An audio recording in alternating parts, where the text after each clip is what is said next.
What's up everyone, it's Keaton here. I'm super excited to be back on this channel. If this is your first time here, welcome. If you're returning, welcome back. One thing that I should mention before we hop into the video, I'm currently offering one-on-one consulting calls. All of the information for that is in the link in the description. There's also a bunch of other links down there that you should check out. Thanks so much for tuning in and for being willing to spend some time with me here today. With that said, what we're going to talk about today, guys, is what I wish I knew when I started my online business, which is a marketing agency. It's the marketing agency you see behind me, or that logo you see behind me, OrthoPatients. I started about 2.5 years ago, and we've grown to we'll do about $600,000 this year in 2021, and we're targeting about $1 million next year. So super exciting things have been happening lately with the agency. I'm super blessed to be a part of it, and I don't say that to brag at all. I just want you to know where I'm at, because if you're ahead of me, obviously you shouldn't be listening to me, but if you're just beginning, you can also see what's possible in a relatively short amount of time. So let's hop into the top 3 things I wish I knew when I was starting this business. The first one is that complexity doesn't scale.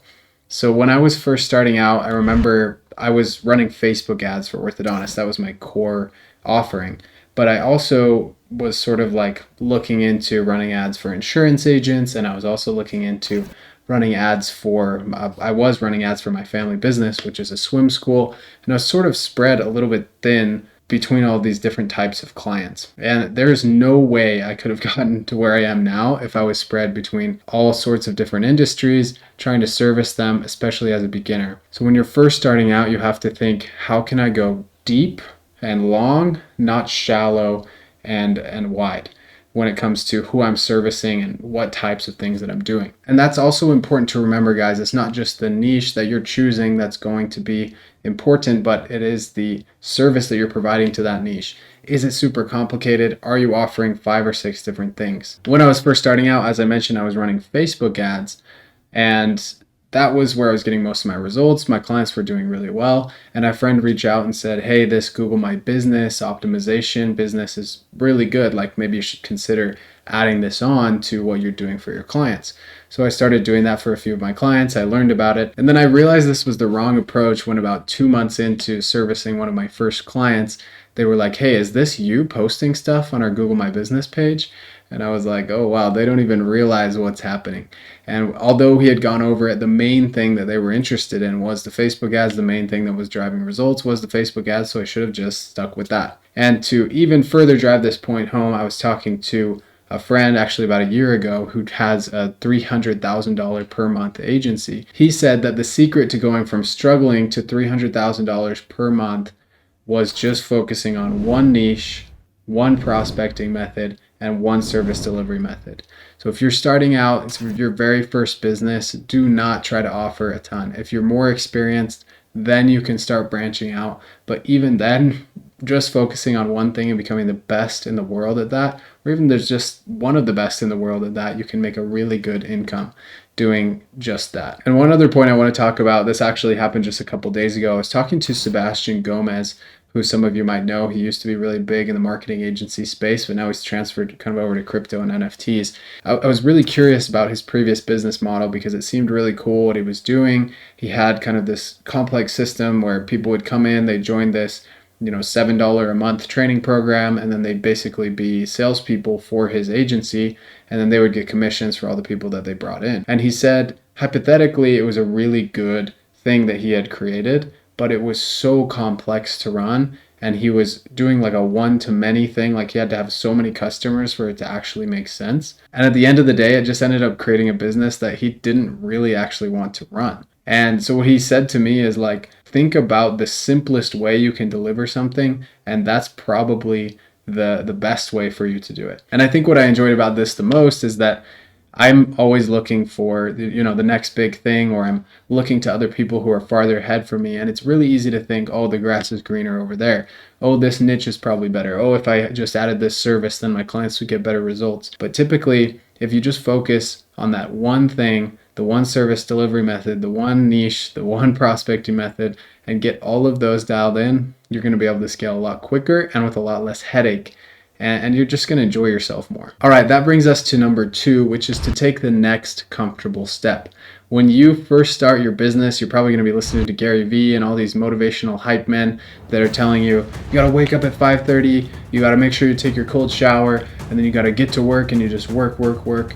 And honestly, I didn't find that to be the best solution for me. And I don't know a lot of people that actually are able to carry that on for a long period of time. So while it is good to like put your phone in another room and really get good at focusing and taking care of the tasks that need to get done in your business, what I mean by taking the next comfortable step is when you hear somebody say something like, you need to start waking up at 5:30, but right now you're waking up at 10 a.m. Just try waking up at 9 a.m. instead of trying to go all the way to 5:30. And this goes for how you sell your services, how you price things, and just overall how you shift your identity from where you are now to who you want to be.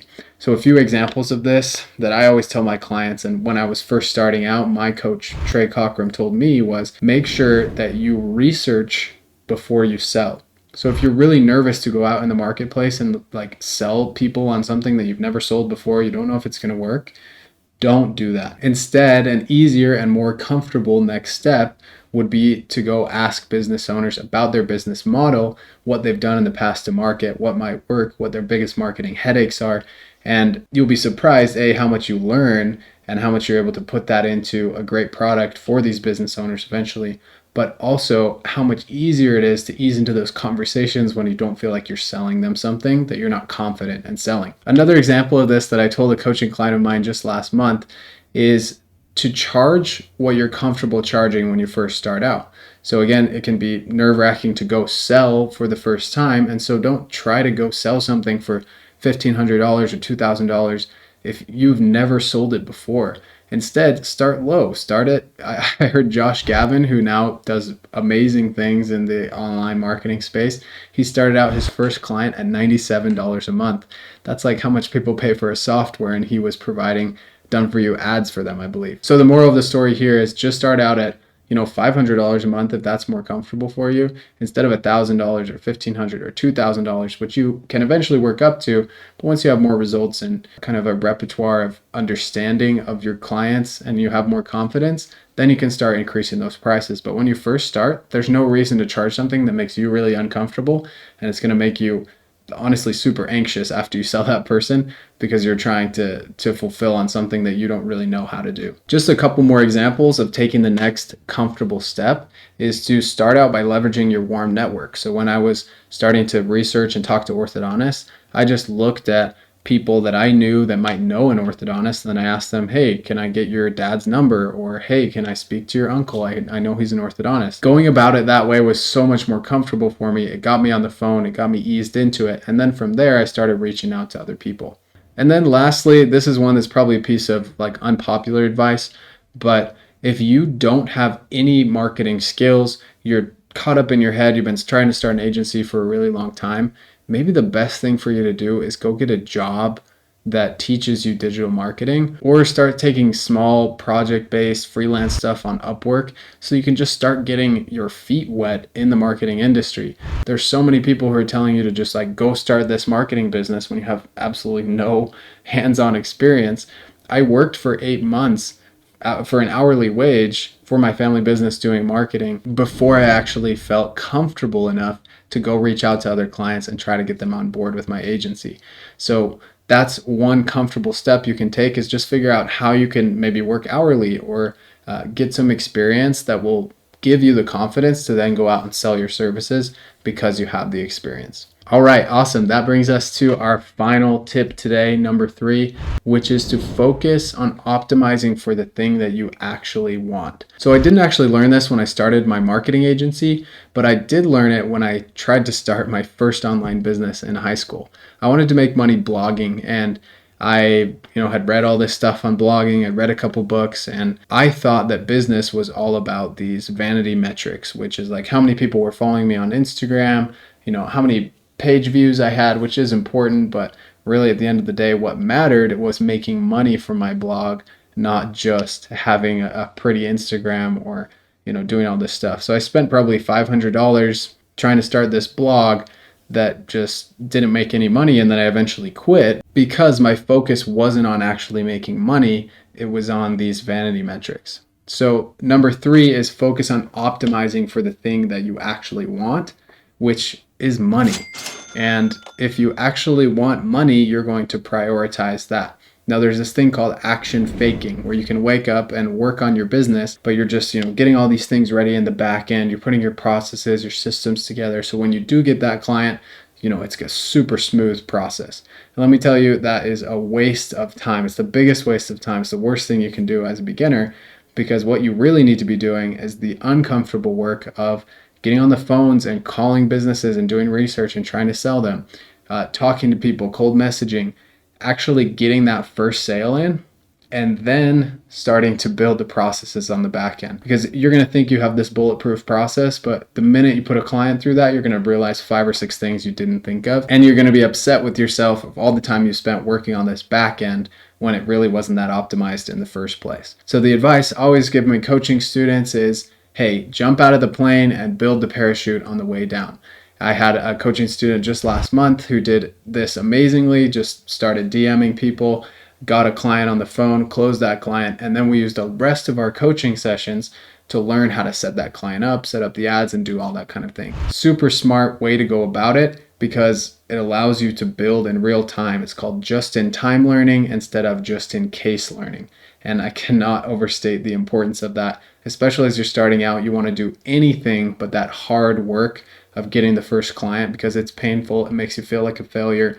But I promise you, the more of that work you do and the faster you get that first client, the more happy you'll be with yourself in the long run, and the more successful your other processes will be. Alrighty folks, that's it for this video. Thank you so much for tuning in. Again, if you're interested in coaching, please click the link down below. Check out those other links, subscribe, make sure you like this video, comment and tell me what your favorite part was, and we'll see you in the next one.